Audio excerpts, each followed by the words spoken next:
Hello, everyone, and welcome to the Golden Astrologer Podcast. This is Deb McBride, and I am coming to you from beautiful, lovely Escazú, Costa Rica, where it is approaching sunset. And it is Sunday, the 10th of May in the year 2026. And it is Mother's Day in the United States and some other regions of the world. And happy Mother's Day to all the mothers out there and to all the cat moms and dog moms and pet moms that are out there. So I take Mother's Day wishes for my cat. So it is a lovely Sun-Jupiter sextile this evening, happening in a couple of hours. And it is a smooth aspect between the Sun and the greater benefic Jupiter. The Sun being in Taurus still, because it is Taurus season, and Jupiter in the sign of Cancer, where it loves to be because it is exalted there. And so we are in a very lovely, flowing vibe right now. And so if you're celebrating Mother's Day, you're probably experiencing something very relaxing, or hopefully you are anyway. And the moon is in Pisces, which is also a nice, soft, flowing aspect to Jupiter and the Sun. So this is all good energy. This past week, we had Pluto go retrograde on Wednesday. And I have to say, it was a bit much, I think. Between the full moon, the Mars square Jupiter, that happened on Monday, and then Pluto going retrograde. And Pluto and Mars are related to one another by Scorpio. But, you know, Mars is the sort of lower echelon of Pluto. Pluto is the upper echelon of Mars. So I felt like there was a little too much tension with a Scorpio full moon happening as Pluto went retrograde, and then this experience of Mars squaring Jupiter, Mars also ruling Scorpio. So all of this was happening. One sort of glided into the other. There was the full moon, then there was the Mars square Jupiter, then there was the Pluto retrograde, but Pluto was already stationing by the time the full moon was happening on May 1st. Yes, that was 9 days ago, but I think that was a prelude into the first part of this week, and I really honestly did not feel energy shake out and feel better until Thursday, a couple of days ago on the 7th. So I feel like there was a lot of intensity, a lot of Pluto Mars power struggles with oneself and possibly others, but really then a certain amount of anger, whether it was bubbling under the surface or coming up in your face, or you were just walking around seething, there was that. And so that was, I feel like that was really a bit much. Now, the other thing that's happened is I've had 3 people go to the hospital that I know about, or 2 that I know personally, and the other person was the father of a friend of mine. 3 people go to the hospital this past week. So, you know, my one friend who's in Aries cut her hand open on Monday with the Mars-Jupiter square. So she's in Aries with the moon in Cancer and Cancer rising. And her hand got sliced right open by a can of cat food. So she dropped it, went to urgent care, and had to have her hand bandaged up, but there's some sort of gluey substance they put on her hand instead of stitches, which she begged them not to give her. So that was something Marsy right there. And she said to me Tuesday, "Oh, I don't know what was happening to me yesterday." I'm like, "Oh yeah, it's Mars Jupiter." And now you think Mars Jupiter is so optimistic. That's what I was thinking it was going to be, really. And I was feeling there was some of that, but I feel like we had to push through to get to the other side, to get to the optimism. You know, I really feel like we had to work through something between full moon, station of Pluto, Mars squaring Jupiter, and maybe the Mars square Jupiter really helped get us motivated to push on through something, because otherwise, you know, a stewy full moon in Scorpio and then it's got a stationing ruler, that to me could be really, really goopy and stewy. But I think maybe the Mars Jupiter, which felt difficult, but at the same time, I think was supposed to be supportive. in some weird way. I think that kind of helped us keep pushing on through, because that's kind of a pushy aspect. But once Thursday came, and I mean, we're not out of the Pluto station yet. Pluto really hasn't moved. But once Thursday came, I felt a completely different vibe. I felt what I was working through had been worked out, and I moved on to the next layer of life after that. So hurrah for transitions and moving through them. And now we have a nice Sun sextile Jupiter. Mercury is following close behind the Sun. Mercury is very close to the Sun right now, and it is going to make that same nice sextile to Jupiter this coming Tuesday, the 12th, the day after tomorrow, and it is going to happen pretty late Tuesday night, or if you're in the Eastern time zone, or, well, in the Eastern time zone, it's 12:44 a.m. Wednesday, the 13th, but if you're in my time zone, Central Standard, it is 10:44 p.m., and the night before. And if you're in Europe, it'll be Wednesday. If you're in Australia, it'll be Wednesday. But it's really a nice conversation that you can have on Tuesday the 12th. So that's really something special and lovely, and happening at the same time that the moon is going to conjunct Neptune in Aries. So that's pretty nice. And the moon will enter Aries at 8:04 p.m. on Tuesday, but it will have been void all day. Okay, so it's going to be 8:04 p.m. Eastern time, but it will have gone void at 6:04 a.m. So any initiations of things, you want to get it done tomorrow or Wednesday or other days this week. Thursday, there's going to be a long void too, but not like this. This is a 14-hour void. And so I would say if you really feel like you need time to do some launching of things or exploration of things, and you're not just carrying out business as usual, then I would not choose Tuesday the 12th as the day this week to start launching things. Which brings me to the next topic. I am about to launch a program, and I haven't launched a program in a really long time, and I'm very excited about it, and I'm going to be sending out the details, I believe, tomorrow.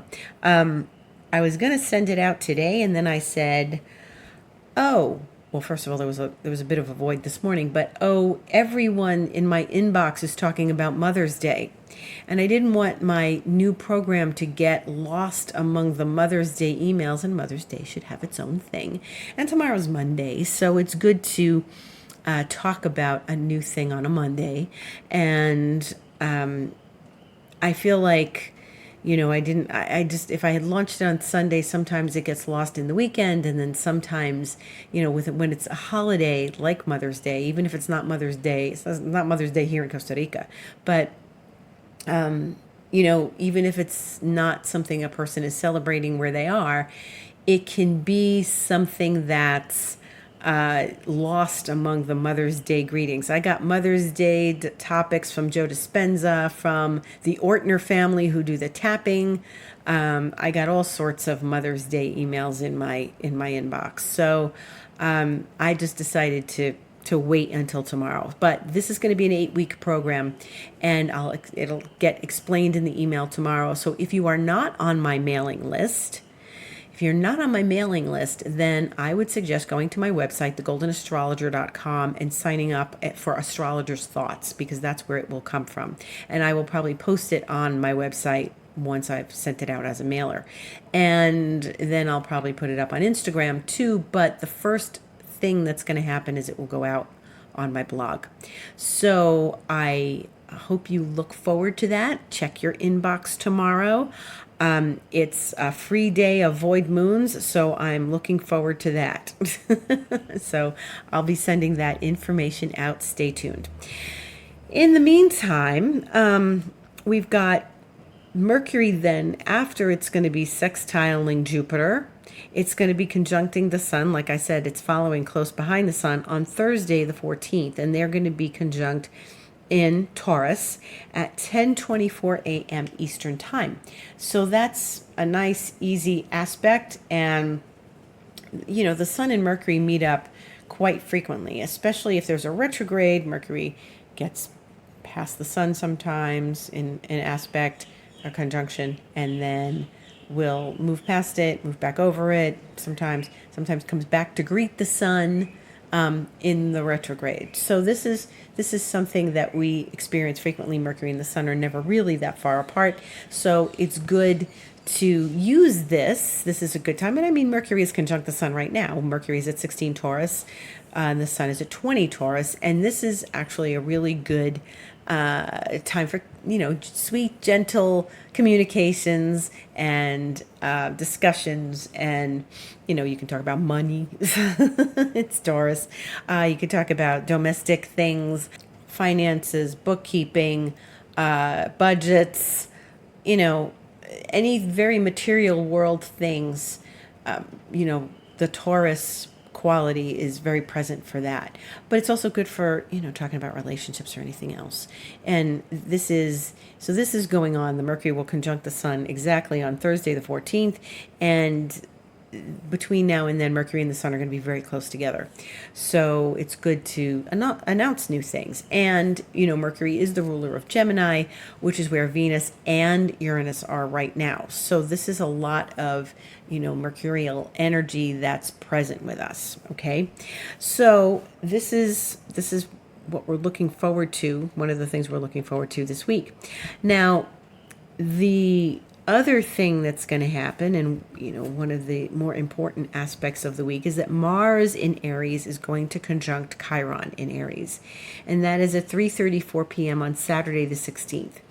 Now, that's important for lots of reasons. This doesn't happen very often. To conjunct Chiron, Mars needs to come around to Chiron once, but it doesn't do that but every 2 years. Okay, so that's an important relationship. Now, Mars Chiron is interesting, especially in Aries, because it's Mars's rulership.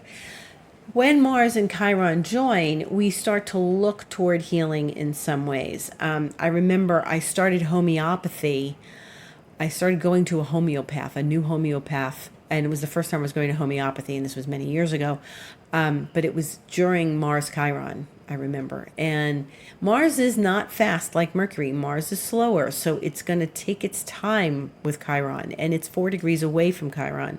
So technically it's already conjunct.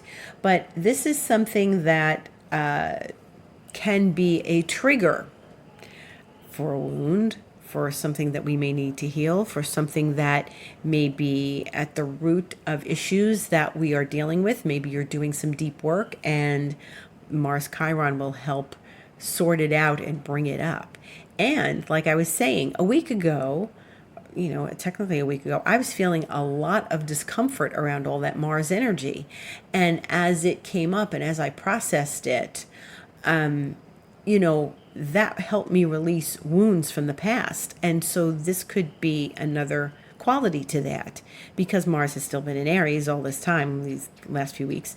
And so coming to Chiron, if you were feeling things from the full moon, from the station of Pluto, from all this Mars-Jupiter, Mars Chiron can actually assist you in settling into how that wound, or if that wound, how it affected you. Was it a deep trauma? Is it something else? And do be careful, because Mars and Chiron are really in a place of, of fire. And we want to be careful that we're not spitting fire at everyone that we meet if that wound starts to surface. We've got 4 entities in Aries. We've got Neptune, we've got Saturn, we've got Mars, and we've got Chiron. I say entities because Chiron's not really a planet, and it doesn't carry the weight of a planet, and it also doesn't behave like a planet. I don't think Chiron behaves like a planet. I think when I have had Chiron transits, they do not behave in the way that I expect. And so Mars and Chiron together at the end of Aries could really be something powerful if you allow yourself the space, and it's a weekend, why not? Allow yourself the space to sit with yourself and work through any wounds that may be coming to the surface, and things may really come to the surface, right? So things are going to get sorted out on Saturday, because we also have a new moon that day in Taurus. Now, this is a lot of energy, I think. So I think Saturday is one of the bigger days of this week. there's all this nice Mercury Sun and then Mercury and Jupiter and Sun Jupiter right now and stuff. But I think that Saturday is really the day I'm looking at where all the bigger stuff surfaces. Now, it's a new moon, yes. And we have a new moon every month, yes. And this one's ruled by Venus, which is in Gemini, which is then ruled by Mercury. And the moon will conjunct Mercury shortly after, a few hours after it makes the conjunction to the sun. So it's an interesting thing because, Mars and Chiron are going to meet at 3:34 p.m. Eastern Time. The new moon is going to be at 4:01 p.m. Eastern Time. This is stuff that asks for our attention all at the same time. This is like half an hour, 25 minutes of each other. Okay, so this is something where I think we have to pay attention on Saturday. If you can do some self-exploration, meditation, healing work, even if it means going for a massage or going to the chiropractor, Chiron, this could really be beneficial for you on Saturday. And I say this because Chiron wants to move that energy. Chiron wants us to move into the place of healing, the place of understanding our wounds. Chiron is like, it's often described as the wound that doesn't heal. And in many ways it is. It's something that we don't ever really 100% come to terms with. And sometimes that's the way it's going to be, and we're going to be okay with it. And we just have to accept the layers as they reveal themselves to us. And this experience is really something very dynamic. It's in Aries. So if you've got planets around like 28 degrees of Aries, this is where Mars and Chiron are going to be meeting up at the end of the week. And so I think that it's important. It's important to really sort of review things as we move into this experience. Now, the new moon in Taurus is not meeting with Uranus anymore, right? Because Uranus is left. And actually, if this had been a few weeks ago, it would have been. But it would have been meeting with that Uranian influence. But it's not anymore because now Uranus is in Gemini.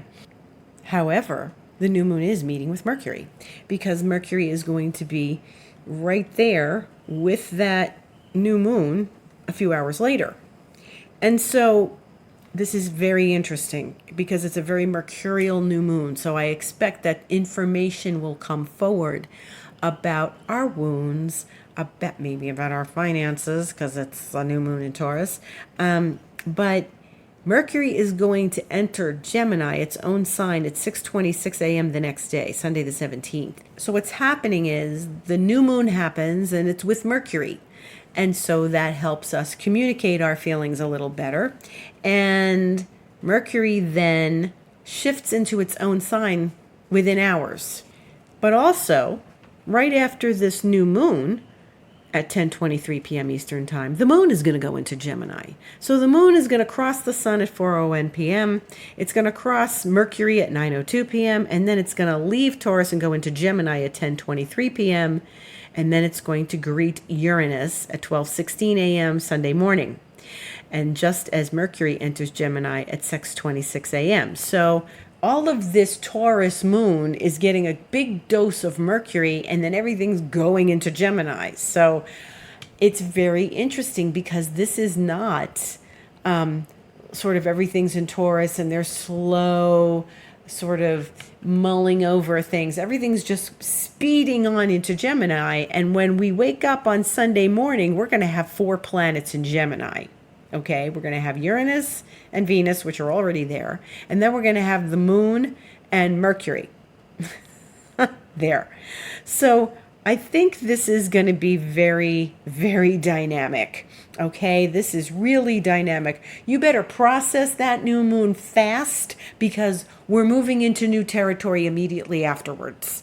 And so whatever might not be considered conversation worthy on Saturday is going to be conversation worthy on Sunday. And maybe, and my gut instinct tells me that Mars still hanging out with Chiron at the end of Aries, at the end, the bitter end of Aries, Mars doing that is gonna still rake up some stuff about the old wound. Okay. So, and there is stuff around identity, and there's stuff around autonomy, and this is all the Chiron and Aries stuff that we're dealing with, okay? And Chiron's getting ready to get out of Aries too, but not just yet. So anything at 29 degrees, the anaretic degree of a sign, which is where Mars is going to be the anaretic degree of its own sign, this is very potent and powerful, and I always think it's the juiciest part of the sign before the planet moves into a new sign.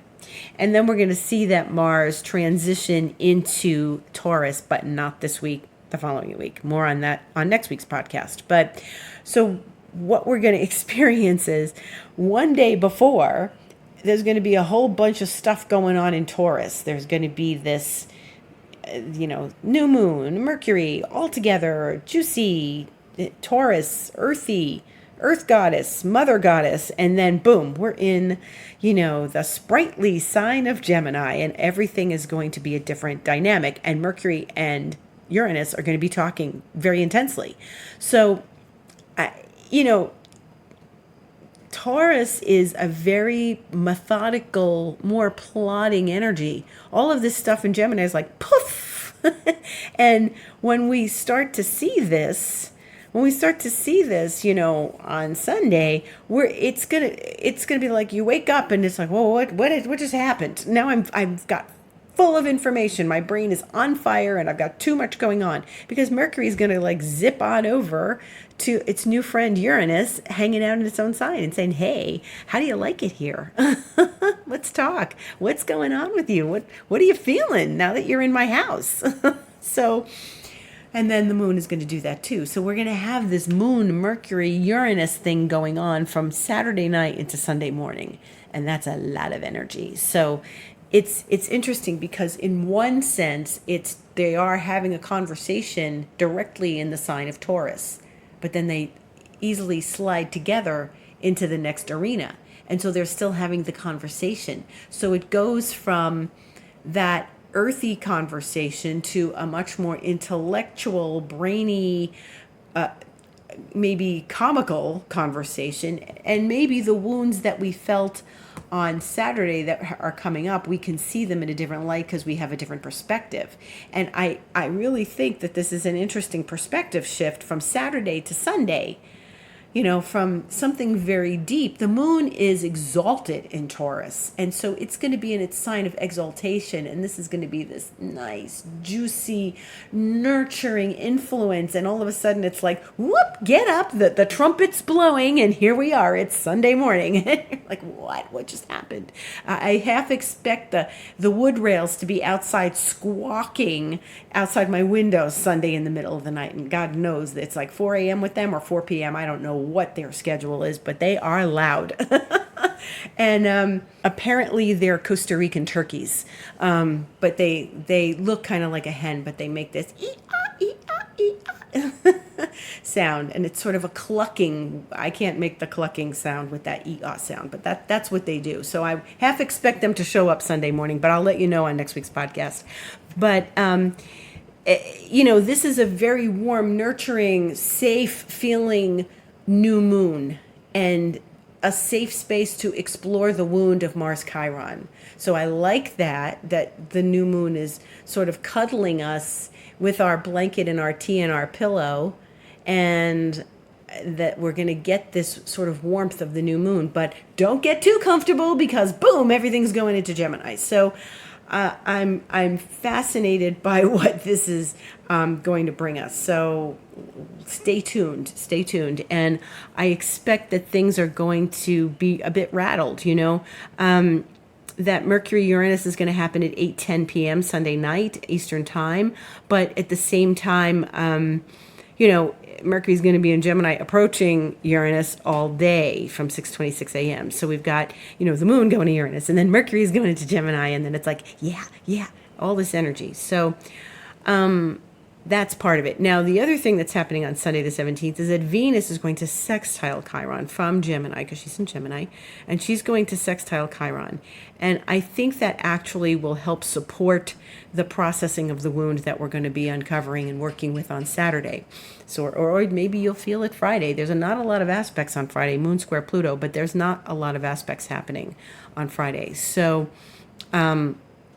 I think that Saturday, Sunday transition is the big energy of the week. I think that's where the bigger stuff is coming in. So Monday, tomorrow, is a good day to get things done.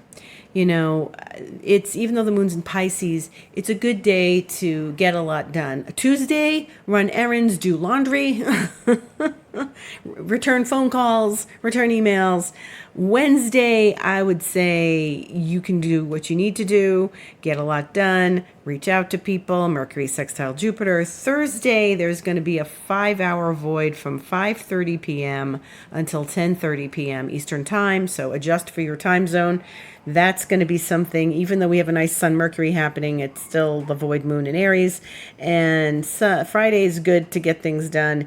The moon is going to go void later on Saturday night. So, you know, it's going to be not a very long void moon at all, 9:02 p.m. to 10:30. And that's when that whole action happens.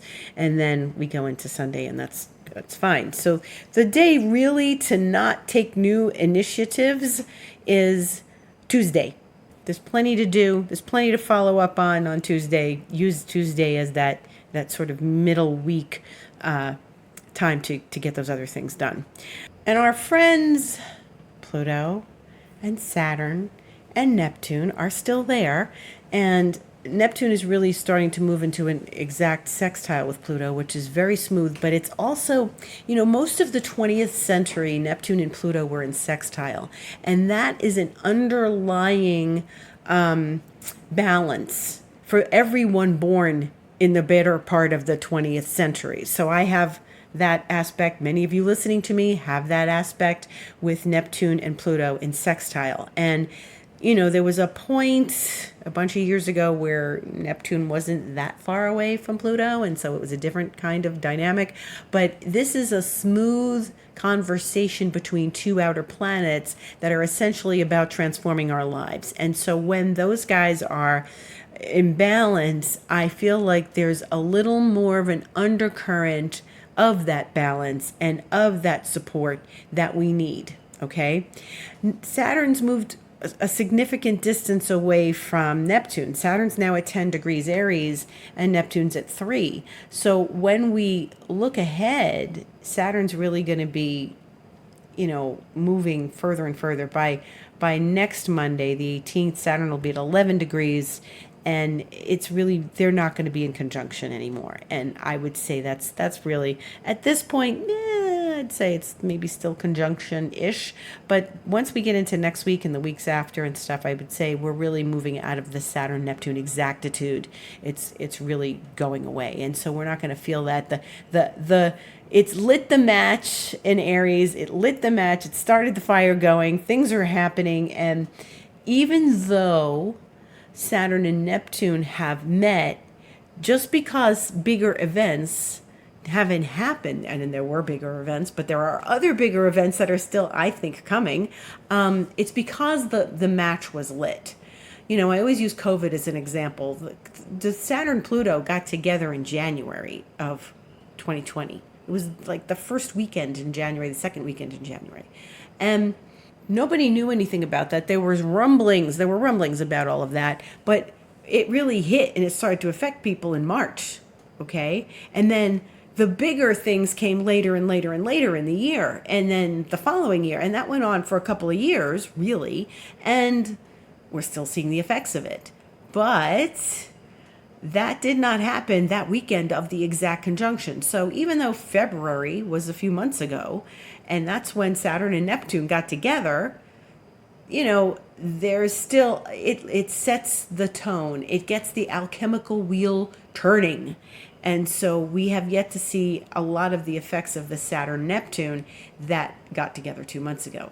Yes, we saw some exact things, but there's more. There's more coming. So even though they're moving apart, even though Saturn's moving on its way and getting away from Neptune and not really going to go back and make that conjunction again, it's going to really encourage us to stay alert, because there's other effects, there's other results from that consciousness shift.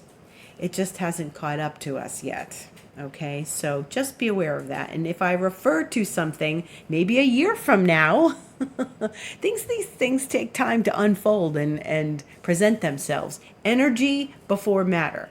Energy precedes matter. Okay, it's always that way. So the energy changes and then it changes in 3D. But as I told you last week, and if you haven't heard that story, I suggest you go back and look at it. Reality is not linear. Reality is not linear. So go back and listen. So if I'm talking to you a year from now and I say, this has got to do with the Saturn and Neptune, you're going to be like, what are you talking about? No, I'm referring back to that because it had its roots in that. So that's what we want to stay alert to. And now that Uranus has made its transition, now the real rock and roll is going to happen. So let's see what happens over these next months. And as we unfold, we'll be here at the Golden Astrologer podcast to talk about them. And if you want to send me an email and, ask me something or have some thoughts about these things, certainly write to me at info@thegoldenastrologer.com, deb@debmcbride.com. And I am available for a session at thegoldenastrologer.com. Click book online and you can have a variety of sessions. You can have a Reiki session with me. You can have an astrology session with me. You can join me in expansion mentoring, 3 months, 6 months, 12 months. I'm on Instagram, The Golden Astrologer, and I invite you to visit me there. As I said, join my mailing list. Go to thegoldenastrologer.com. The little window comes up for Astrologer's Thoughts. You can sign up there. It's free. I won't harass you with all sorts of emails. I don't send emails out every day. So you can join me there and then get this new information about this new course I'm going to be offering. So thank you for listening. Many blessings to you. Gratitude to everyone for listening. Great, great gratitude in my heart, and blessings, and have a beautiful, beautiful week. Thank you for listening.